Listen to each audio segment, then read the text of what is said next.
I want to encourage you, uendelee kujenga kanisa. Hata wengine wakipiga kelele ati kanisa itakani kujengwa, wachana na hiyo maneno rais. Wewe isipokuwa ni Mwenyezi Mungu hungekuwa rais. Ile jama ulikuwa umepangiwa na system na deep state na machifu na kila mtu rais, Mwenyezi Mungu ndiye alikusaidia. Kwa hivyo ni muhimu ukipata nafasi urudi kwa nyumba la Bwana ukuje usaidie.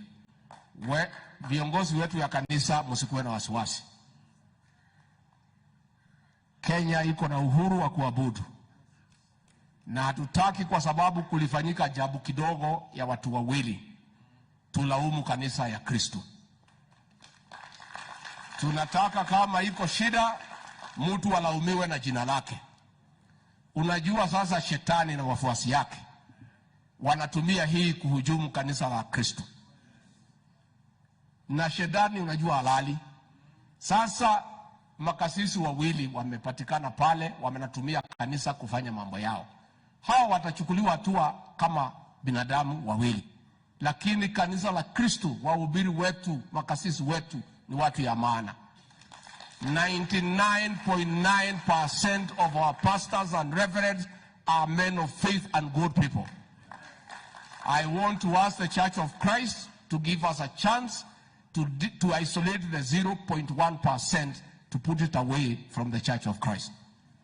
Na msikuwe na wasiwasi. Najua shetani halali na wafuasi wake na ni wengi. Kwa hivyo kanisa tuko imara. Rais, nikimalizia ningetaka nikuhakikishia kwamba uliniagiza nikuje hapa katika Central Province ile ya zamani, kaunti yetu ya Nyandarua, Kirinyaga, Murang'a, Nyeri na Kiambu, ambayo ilikuwa imelaliwa zaidi na pombe haramu na bangi. Na rais, ningetaka nikujulisha ya kwamba machifu wetu, polisi, viongozi wote tumeshikana na kazi hapa inaendelea vizuri, na pombe inapungua, bangi inapungua. Na kutoka hapa tutaenda pande ya Nakuru tusaidie Rift Valley, kutoka hapo tuende pande ya Pwani.